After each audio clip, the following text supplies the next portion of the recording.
Hola, buenas tardes. Va a ser una presentación brevísima de Emmanuel Evagres que nos va a hablar hoy del París de Ramón en París de Ramón. Bueno, la presentación de Emmanuel la va a hacer Laura, pero yo solamente quería decir estas primeras palabras, decir que ya yo creo que la conferencia, la charla número 12 de la asociación, y que estamos encantadísimos de que la asociación efectivamente sea internacional y no solamente en el nombre, y que la relación con Emmanuel Evagres a distancia, pero ella hace ya muchos años y se remonta casi, no sé, a los primeros números del Boletín Ramón, donde él ya hizo una colaboración súper bienvenida. Nada más, no quiero decir nada porque sobre Manuel va a hablar un poquito Laurian. Y bienvenido y bienvenidos a todos los que estáis ahora, en diciembre del 23, en Zoom viendo la conferencia, y los que luego la podéis estar viendo conectados en YouTube. Bienvenidos y cuando quieras, Laura. Pues vamos allá, como compatriota del ramonismo francés, ¿no? Es un placer presentar a Emmanuel Levagres, que obviamente no necesita presentación, pero unas palabras sí que voy a decir, ¿no? Para completar un poco lo que ya dijo Juan Carlos. Emmanuel Levagres es catedrático en la Universidad de Reims, Champagne-Ardenne, y en realidad es especialista tanto en literatura, poesía y narrativa, como en pintura, fotografía y últimamente, y con especial énfasis y relevancia, cine, todos españoles contemporáneos, ¿no? Y sus trabajos se centran en especial, aunque no exclusivamente, en las vanguardias literarias, en la literatura también bajo la censura franquista, en el vínculo entre eros y política, así como, ya lo dije, en el cine, también en la cultura popular, desde canciones hasta cómics, pasando también por series de televisión, y en la noción de kitsch o de cursi, en realidad, en castellano. Y por último, también quería decir que es traductor de poesía. Por ejemplo, vamos a enseñar unos pocos libros, ¿no? Es el coordinador de esta antología bilingüe sobre los poetas del 27, entonces obviamente bilingüe español-francés. Pero además de todo esto, y de hecho diría incluso antes de todo esto, Emmanuel Levagres es ramonista desde su tesina, si no me equivoco, ¿no? Sobre el doctor inverosímil y la viuda blanca y negra, creo, porque la tengo, no la conseguí encontrar, pero la tengo por aquí. Y un último detalle, porque obviamente quien nos interesa escuchar es a Emmanuel, ¿no? Pero quería señalar un último elemento sobre el ramonismo de Emmanuel, que es que hubo en los años 90 y 2000, digamos, es decir, a partir de la exposición que Joana Zlotescu comisarió en el Centro Pompidou en el 83, luego el centenario del nacimiento de Ramón, y a raíz de todo eso, especialmente, como decía, en los 90 y los años 2000, hubo varias iniciativas en Francia para difundir la obra de Ramón Gómez de la Serna, y Emmanuel participó de estas iniciativas, puesto que vamos a decir que hace unos 20 años, un poquito más, 21, 22 creo, participó en un programa radiofónico de la cadena France Culture, un programa que se titulaba Surpris par la nuit, dedicado a Ramón. Y en el que, pues eso, como una tertulia, ¿no? Una tertulia, una auténtica tertulia ramoniana en la radiofónica cultural francesa por antonomasia, ¿no? Entonces, es esto para los elementos de presentación de Manuel, y como decía Juan Carlos, el título de su conferencia hoy, que es nuestra conferencia de cierre del ciclo del año 2023, se titula El París de Ramón en París de Ramón, que es este libro, y que de paso creo que podemos decir que también nos permite recordar a otra gran figura de hispanista que es Nigel Dennis, ¿no? Que recordamos siempre y, o sea, muy, muy a menudo en nuestros trabajos.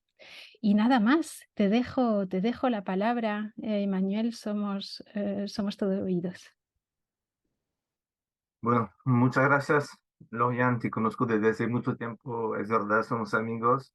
Y muchas gracias también a los dos por la invitación. Estoy muy contento de estar aquí hablando desde cerca de París, unos 12 kilómetros de París donde vivo. Y por eso he elegido también hablar del París de Ramón en este libro que tú enseñaste precisamente, que es París de Ramón en la edición y prólogo de Nigel Denis. Bueno, en 1930, después del fracaso de su obra teatral Los Medios Seres, después de su ruptura con la escritora colombina, Ramón huye a la francesa, como de costumbre, y a Francia, precisamente en este caso. Elige pues París, la ville lumière, que siempre le ha fascinado. Una ciudad que conoce ya él por haber pasado unos días entre sus literatos y artistas con el fin de cultivar su fama, su propia fama, y sus amistades artísticas y también de renovar su anhelo de cosmopolitismo y poesía. En efecto, en 1928, algunos espectadores han podido verlo subido en un elefante en el Cirque d'Hiver. Sin embargo, París nunca habrá recibido el homenaje de un libro propio por parte del archiescritor, a pesar de que, como lo saben más que yo, París aparece en algunos artículos de su revista Prometeo, y a pesar de que también Ramón evoca esta ciudad, por ejemplo, en La Viuda Blanca y Negra que mencionaste, Lorian, en El Incongruente o también en El Chalet de las Rosas. Nos proponemos estudiar hoy en unos 40 minutos, nada más, la mirada que fija el escritor, a la vez internacional y tan español, sobre la ciudad innovadora que le permitirá sacar provecho de sus dones de observador original. Y a través de la colección, lo haremos, de la colección de artículos de El Sol, que Ramón envió varias veces a la semana durante unos 6 meses al diario madrileño desde la capital gala, y que pues existe como recopilación bajo el título genérico de París en la edición pues de Denis en Pretextos 1986. Citaré las páginas según esta edición.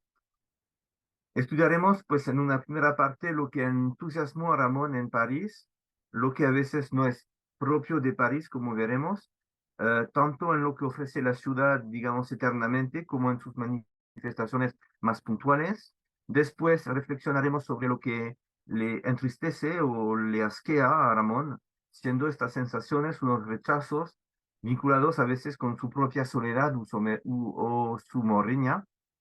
Y concluiremos con lo que parece ser la esencia de esta colección de artículos, o sea, el que París no es más que un pretexto finalmente para armonizar a Martillo.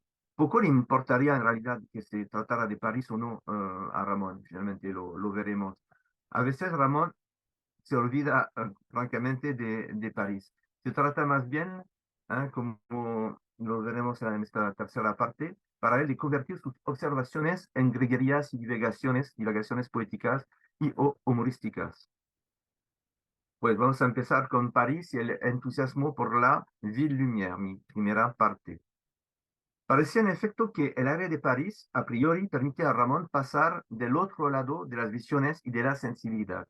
Estas crónicas parisinas, al crear nuevos paisajes, al producir nuevas sugerencias, son escritas la mayoría de las veces bajo los auspicios de un gran optimismo frente a la novedad que ofrece la capital francesa.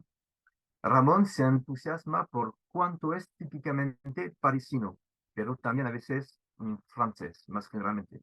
Así, él abre una de sus primeras crónicas extasiándose sobre estas casas de té en las que se puede leer al mismo tiempo algún libro. Yo cito: convertido en salón de té el local de la librería, la elección degustadora del libro adquiere más tacto y se repasan los libros antes de embarcarse en ellos. Página 79.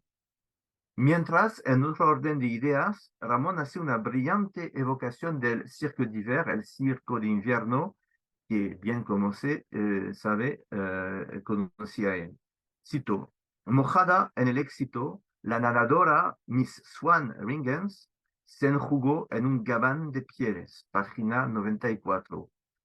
Otros lugares típicos de la vida parisiana le ofrecen también una ocasión para desentumecer su pluma ágil y fecunda, tales como, por ejemplo, las academias de baile. Cito, como un socorro contra el invierno y la sordidez, hay muchas academias de bailes que son salones de té sin té, página 114. También habla él del teatro Pigalle, cito, en que el cine pulimentado lanza destellos rutilantes, página 151. Un teatro Pigalle al que Ramón dedica un largo artículo. También habla de los nuevos bares, es el título de un artículo, nuevos bares, como por ejemplo este bar, cito, para automóviles que asombrará a la naturaleza, estableciendo en medio de ella una sucursal de la ciudad, página 193. A veces no se trata de esos reflejos de París que Ramón admira, sino de otros elementos, símbolos para él de la capital. Vamos a ver. Así Ramón, por ejemplo, aboga por los maniquíes japoneses. Cito, en el escaparate de la sastrería hay un maniquí japonés. En ese detalle se nota la universalidad de París, su dotación de conferencia de las nacionalidades, su adaptación a todos los viajeros. Página 185.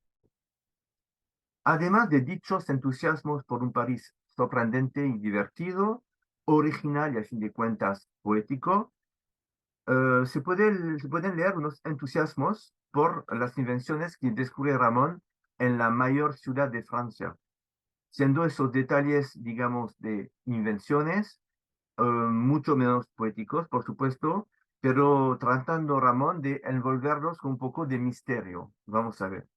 El lector, antes yo diría que el lector se acordará de las ficciones ramonianas relacionadas con la ciencia, como el Doctor Inverosímil, o con la técnica, como Cinelandia.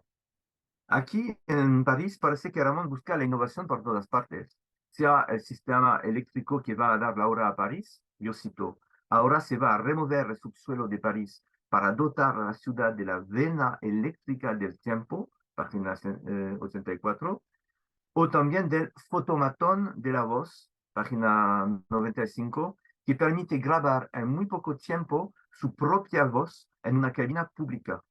Y también otros gadgets como por ejemplo el electroimán monstruoso, etcétera, etcétera. Hay que decir que en aquel entonces España sufría de cierto atraso respecto a Francia en el campo del avance científico.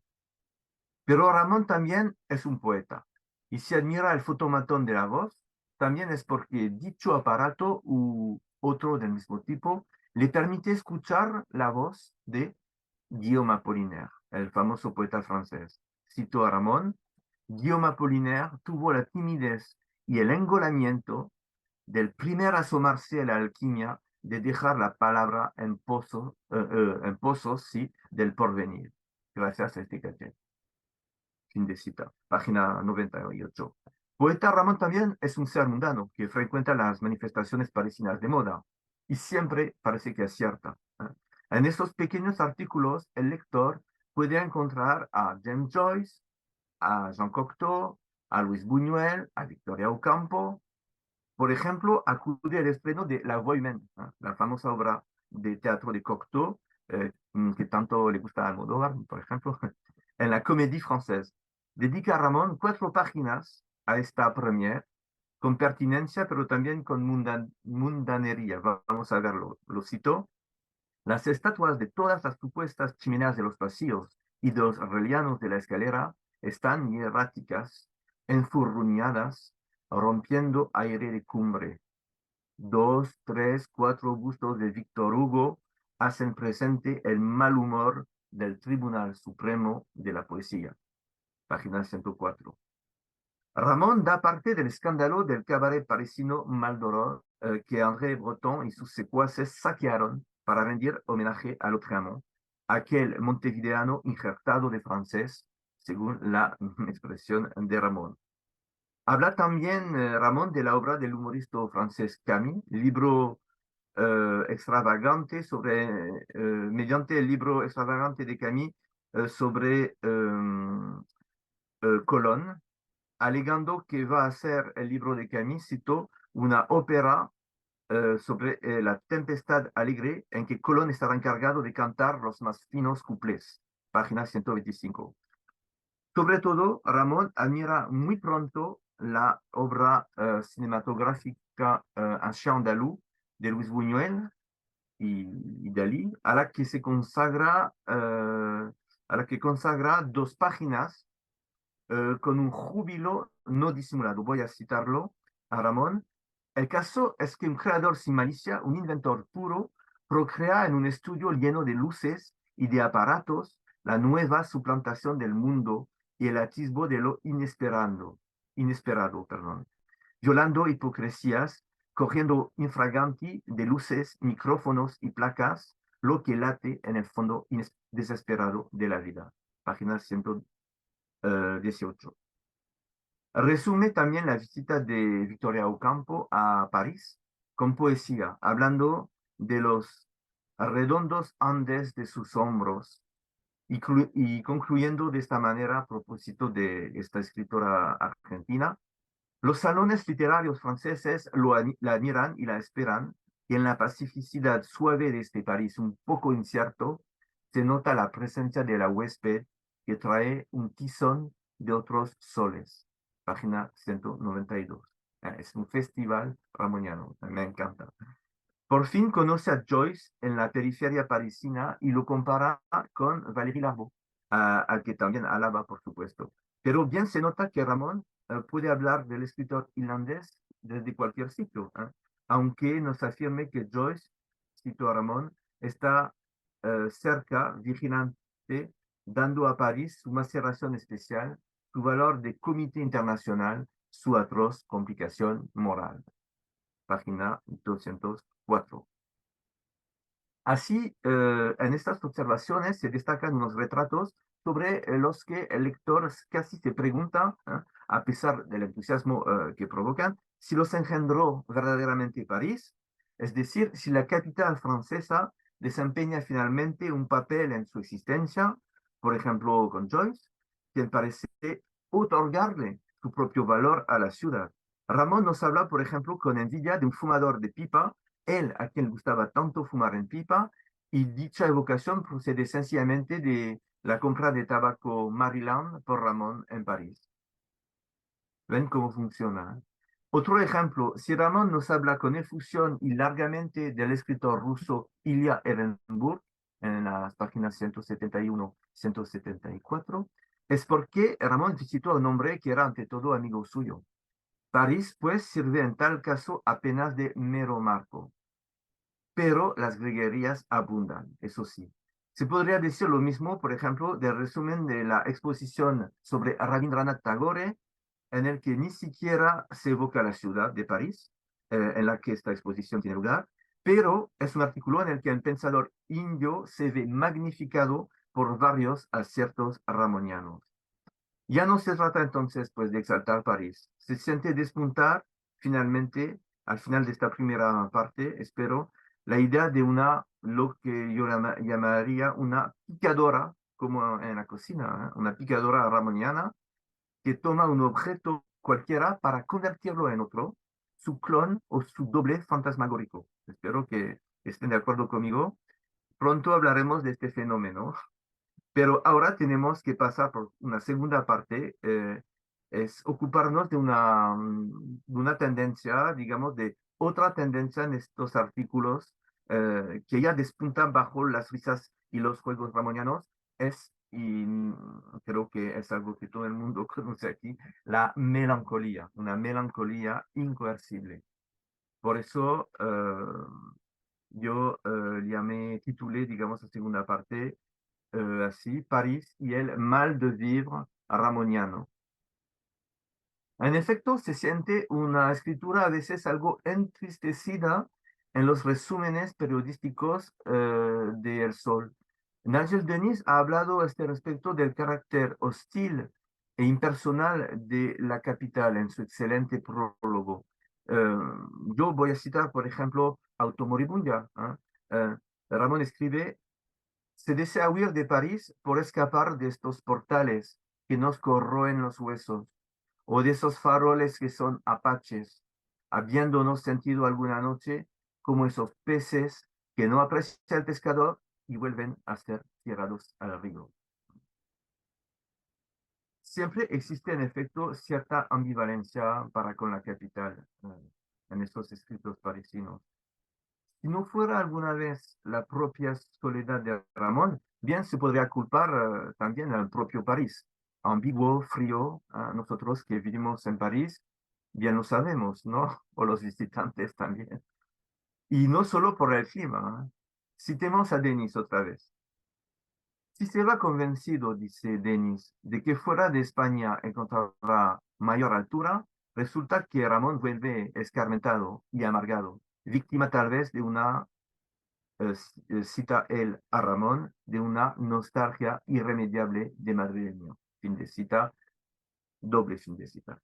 Este frío parisino aparece ya en el primer texto, primerísimo texto, sí, recibimiento. Y en la primera frase, cito: París, París nos ha alargado su mano helada y nos ha clavado los huesos de sus piedras perdurables.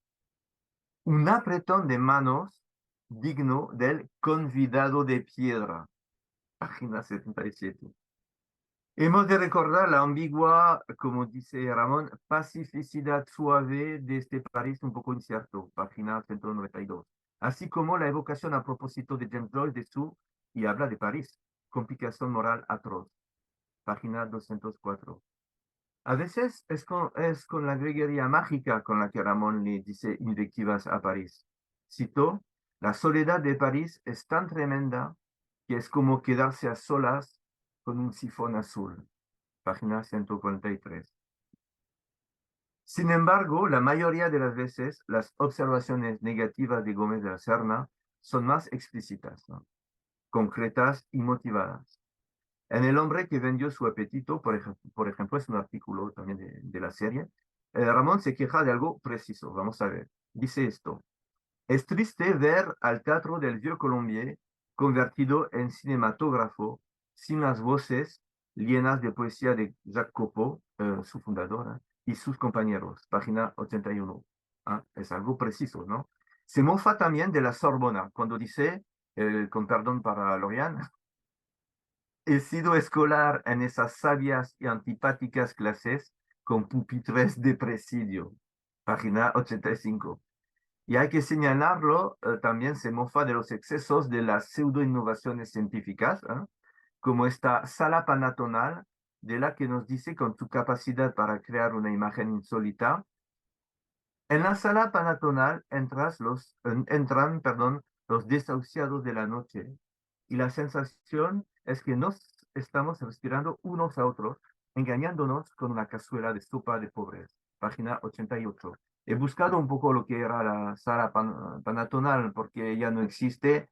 Fue una invención de los hermanos Paté, un poco antes de los años 30, en que se podía escuchar supuestamente con un sonido excelentísimo, grabaciones de música, sobre todo de ópera o discursos a veces, y tuvo un gran éxito en los Grands Boulevards de París, pero ya no existe. Hay algunas fotos en internet si buscan Sala Panatonal París, por ejemplo. Varios disgustos convierten a nuestro escritor en un ser triste y amargo para con París. Unas veces es él lo que llama inencontrable cochinillo, cuando Ramón sale en busca de una buena taberna donde poder comerse un verdadero cochinillo y no lo encuentra. Otras veces, el bueno de Ramón la toma con la nueva y tétrica, según él, Cité Universitaire Internacional del Boulevard Jourdan. Bueno, se podría discutir, pero él dice esto: la ciudad universitaria de París no tiene esa cara alegre que tiene la de Madrid. Bueno, se puede discutir también, que parece intentar la creación de todo un mapa. Bueno, página 163. Citemos también su apreciación respecto de los franceses. Ajaja. Lo que va más allá, además del estricto juicio sobre París, esos franceses que, según Ramón, son, cito, tan tempraneros para comer. Ah, sí, es verdad que es el drama absoluto. Lo dice también en sesiones de la Academia de Humor, página 193. A partir de este breve examen general de la situación, que es exhaustivo si el lector se atiene a un resumen de los juicios auténticamente negativos pronunciados por Ramón en contra de París, uno se da cuenta finalmente de que, bueno, tales juicios son relativamente escasos, ¿no? Ya dijimos que podía existir un sentimiento a veces indeterminado o indeciso de tristeza en el Ramón errabundo de París. El caso es que en París, como en otras partes, Ramón tiene dificultades de elección. Así, el Museo Cognac le hace escribir esto. Y antes de citar las palabras de Ramón, tengo absolutamente que precisar que el Museo Cognac no tiene ninguna relación con el cognac, ¿eh? Es el museo ahora que se llama Cognac G, que en aquel entonces no estaba en el Marais, en el barrio de Marais, sino en el boulevard de Capucines, y que se debía pues al mecenas Monsieur Cognac y a su esposa Madame G. Hay una tragedia, escribe Ramón, en estas salas del Museo Cognac, en estas salas que reciben con aire solemne, y se ve que los cuadros que colocaron a Monsieur de Cognac tienen un aire de amañados, fuera de su época y de su escuela, de cita. Pero le hace también concluir esta visita, cito, de todos modos, es de agradecer este té de ultratumba a que Monsieur Cognac nos invita en su mejor salón. Bueno, todo Ramón aquí, tan así oximórico.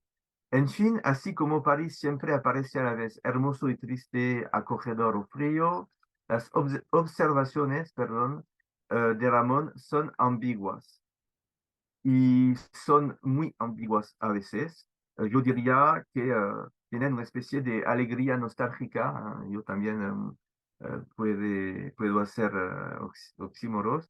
Una alegría nostálgica que puede caracterizar la obra ramoniana, bien lo saben, en su conjunto. Por fin, en esta segunda parte, no hemos elegido por casualidad esta referencia al mundo de Ultratumba para concluir la segunda parte. En efecto, si hay spleen detrás de ciertas carcajadas, si hay melancolía detrás de la exaltación de lo novedoso, es que la muerte está presente detrás, agazapada en la sombra en toda la obra de Ramón. Y aunque Ramón trate de no dejarse invadir por esa idea que le viene atormentando desde siempre, dicho pensamiento le da ese carácter siempre incierto entre ligero y mórbido y a veces repentinamente lúgubre a buen número de las páginas de París. En Pombo 1930, un artículo sacado de la Gaceta Literaria de enero de 1931, Gómez de la Serna escribirá: en París sufrí todo lo que se sufre en París. Viviendo en París se va convirtiendo uno en vieja, no en viejo. Wow, bueno, eso es muy poco Me Too, pero es Ramón y son los años 30. Sin embargo, no triunfa la muerte en París. París, digamos, la obra y la ciudad, y esas crónicas no reflejan directamente la depresión que sufre Ramón. Él trata de no culpar demasiado a la ciudad y de hacer de ella más bien un pretexto para gregarizar, para poetizar a su antojo, más allá del mero cliché bien mal, cautivador, aburrido, frío, cálido, etc. Y pues podemos pasar a la última parte, que sería París y la picadora ramoniana. En efecto, encontramos en París lo que Nigel Denis llama lo cito, la amplia y arbitraria gama de temas habitual en su periodismo y propia del ramonismo. Estas observaciones son, diríamos, un pretexto para escribir 1000 cuentos, para hacer 1000 descripciones, son un material o un motivo para escribir, un poco como los objetos del madrileño rastro. No dudemos de que París sigue siendo, sin embargo, un campo rico para visitar de nuevo las cosas más poéticamente. Citemos unos ejemplos. Bueno, el delirio ramoniano sobre las violetas, una flor que simboliza París. Por ejemplo, podemos citar el artículo Hiperestesia de las violetas, página 90.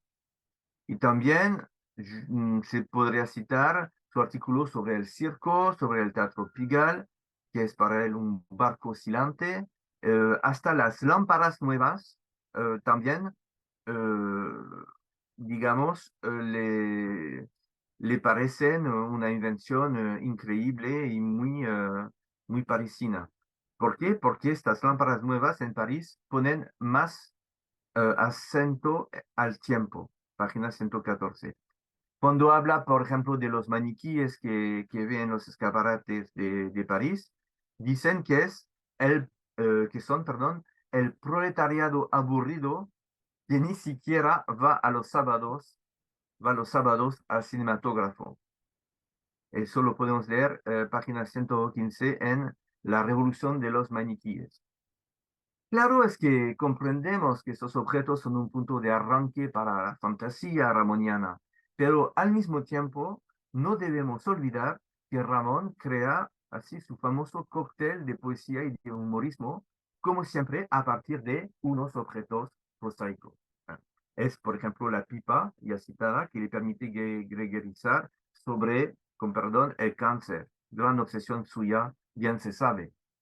El barco, por ejemplo, de la Armée du Salut, es para él el arca de Noé de los vagabundos y le permite sacar unas greguerías también.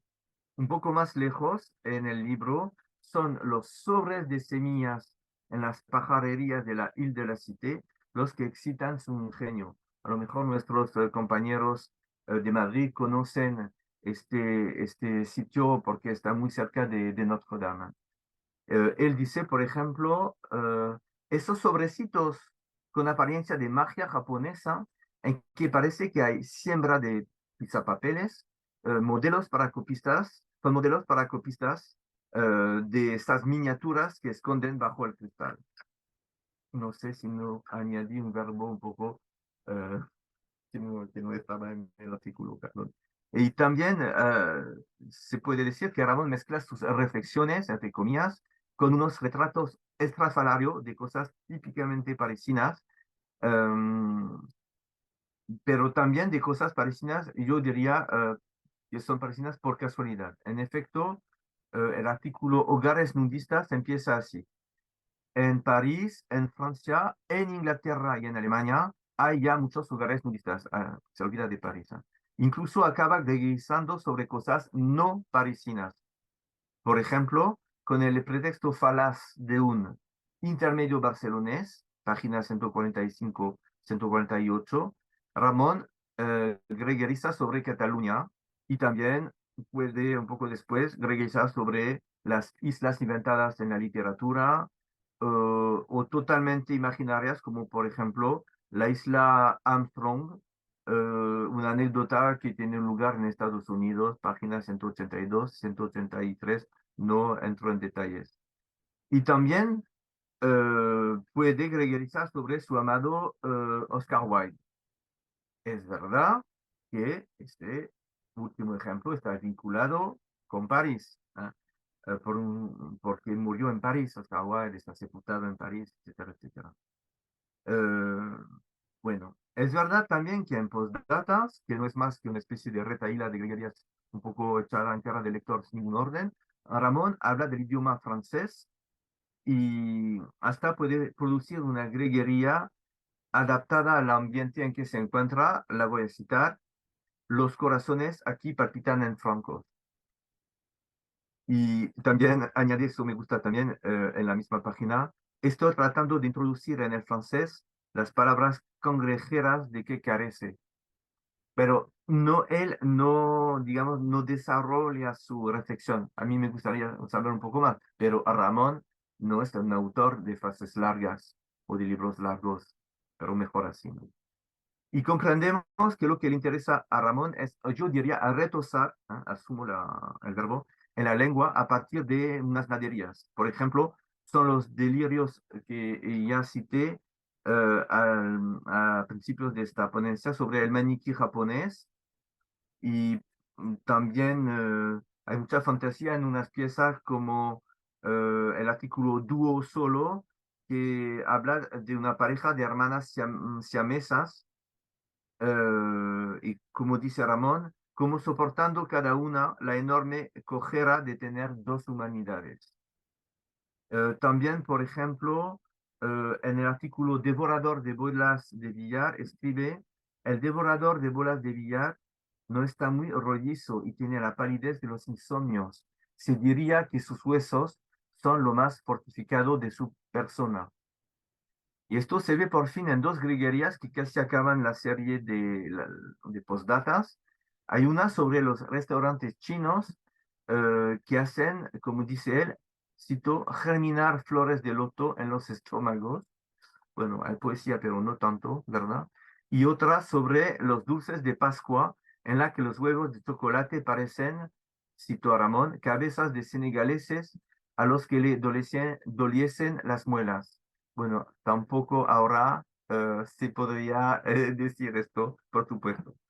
Pari es, pues, un material más o menos específico que sirve esencialmente para hacer greguerías. Y para acabar de convencernos de este hecho, en este libro, entre comillas, donde los artículos son greguerías disfrazadas, se podrían citar finalmente todas las greguerías que se enuncian como tales y que aparecen en efecto más o menos a partir de la mitad del volumen. Las primeras, las inexorables puertas de la fatalidad, tienen en efecto como subtítulo Greguerías de París. Y él las mezcla, como de costumbre, con otras greguerías más universales. Bueno, voy a citar un par de ellas. La primera, gesto de París, es el de que salga de un libro el acordeón de un plano. Y también la segunda, lo más gracioso de los gabanes de piel es que se están liquidando siempre por fin de estación y siempre son carísimos. Página 106. El lector encontrará varias otras greguerías bajo el título ligeramente diferente de Greguerías desde París a través de las persianas del invierno. Y otra vez unas greguerías de París, miradas perdidas. Eh, en las que yo pienso que casi se abandona lo parisino e incluso lo francés, excepto la última, y por eso la voy a leer. Muy francés, dos puntos, llevar el paraguas en su funda, en esa sotana que es su vaina y que nosotros perdemos siempre. Y para terminar, él escribe unas greguerías a secas, sin mención alguna de que puedan proceder de París, lo que prueba que Ramón le presta poca atención a París en sí mismo. Además, en dicho caso, tampoco hay evocación alguna de París y por eso no voy a citar greguerías de esta pequeña sección. Eh, diría sencillamente que finalmente a veces Ramón sencillamente confiesa que se olvida de París. Para concluir, quisiéramos recordar que aunque Ramón nos diga que, cito, el aire de París sutiliza las ideas, sensibiliza la cabeza, ayuda a ver lo probable, fin de cita, se aleja, sin embargo, a veces de este entusiasmo por el París lleno de poesía y de novedades, y él se vuelve desilusionado respecto a aquello con lo que había soñado. Se siente molesto y entristecido por el frío, bueno, el clima, pero también la frialdad decepcionante de la gente de París, su soledad, em, su soledad de él y finalmente la soledad circunstancial que siente en París. Mientras que se ha marchado a la capital gala para hacer un viaje alimentario, yo diría, sus crónicas periodísticas se acercan poquito a poco a una escritura ramoniana más clásica, entre comillas, pero totalmente adaptada precisamente al formato breve finalmente de los columnistas. La grillería parece ser en ello más adecuado aquí para expresar estas pequeñas observaciones hasta el punto de que se relega la meta de las observaciones, o sea, una evocación de París para unos lectores madrileños, al segundo plano. Pero yo, bueno, planteo el problema. ¿No será una expresión del gran talento de Ramón el crear precisamente en el segundo plano y a través del humorismo, de la fantasía y de la poesía, aquel otro París irreal y hecho de elementos dispares, un París de palabras que a fin de cuentas es más interesante que el verdadero París y que podemos descubrir gracias a Ramón el hechicero? Muchas gracias por su atención. Muchas gracias, Emmanuel. Yo quería agradecer a Manuel que nos haya paseado de la mano de Ramón por París